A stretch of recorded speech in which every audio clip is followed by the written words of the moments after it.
উপস্থিত সাংবাদিক ভাই ও বোনেরা, আসসালামু আলাইকুম। আমরা সবাই জানি গত 23শে নভেম্বর সন্ধ্যার পরে বাংলাদেশের তিনবারের সাবেক প্রধানমন্ত্রী, বাংলাদেশ জাতীয়তাবাদী দলের চেয়ারপারসন দেশনেত্রী বেগম খালেদা জিয়া কে উনার শারীরিক পরীক্ষা নিরীক্ষা এবং উনি একটু অসুস্থ বোধ করায় ওনাকে প্রতিবারের ন্যায় এবার কেয়ার হসপিটালে নিয়ে আসা হয় এবং ওনার মেডিকেল বোর্ডের তত্ত্বাবধানে কিছু পরীক্ষা করার পর ওনাকে ওই দিন রাত্রে এখানে ভর্তি করা হয়। পরবর্তীতে ওনার মেডিকেল বোর্ড যে সদস্যরা রয়েছেন, বিশেষ করে ইউকে এবং ইউএসএ সহ বাংলাদেশ সহ সবার সমন্বিতভাবে আলাপ আলোচনার পরিপ্রেক্ষিতে ওনাকে হসপিটালে বেশ কয়েকদিন রাখার ব্যাপারে সিদ্ধান্ত হয় এবং ওনার আরও কিছু ব্যাপক পরীক্ষা নিরীক্ষা করে পরবর্তী চিকিৎসা কার্যক্রম গ্রহণের সিদ্ধান্ত হয়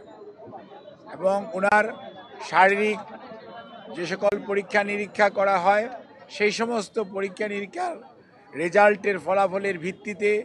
চিকিৎসকগণ সিদ্ধান্ত গ্রহণ করেন যে ওনাকে আরও নিবিড় তত্ত্বাবধানে চিকিৎসা করা প্রয়োজন এবং সেই লক্ষ্যেই গত 27 তারিখ অর্থাৎ 27 তারিখ সকালবেলা ওনাকে ক্রিটিক্যাল কেয়ার ইউনিট বা সিসিইউতে ওনাকে স্থানান্তর করা হয় এবং এখানে professor doctor Shahabuddin Talukdar, professor doctor FM Siddiqui, professor doctor Nuruddin Ahmed, professor doctor Ziaul Haque এবং doctor Zafar Iqbal, professor doctor Abu Zafar Mohammad Saleh, professor doctor Masum Kamal এবং professor doctor FM Siddiqui, professor doctor Nuruddin Ahmed, professor doctor AQM Mohsin, professor doctor Shamsul Arefin সহ বাংলাদেশের বাইরে থেকে, আমেরিকা থেকে professor doctor Habibur Rahman, professor doctor Rafiquddin Ahmed, professor doctor Hamid Rob এবং professor doctor Hamilton, আর UK থেকে professor doctor Patrick Kennedy and professor doctor Jennifer cross এবং সর্বোপরি ভারপ্রাপ্ত চেয়ারম্যান জনাব তারেক রহমান সাহেবের সহধর্মিনী ডক্টর জুবাইদা রহমান, উনি একজন কার্ডিওলজিস্ট, উনি সহ ওনাদের সবার সমন্বিতভাবে আলাপ আলোচনার পরিপ্রেক্ষিতে ওনার 27 তারিখ থেকে ওনাকে ক্রিটিক্যাল কেয়ার ইউনিটে রেখে চিকিৎসা দেওয়া হচ্ছে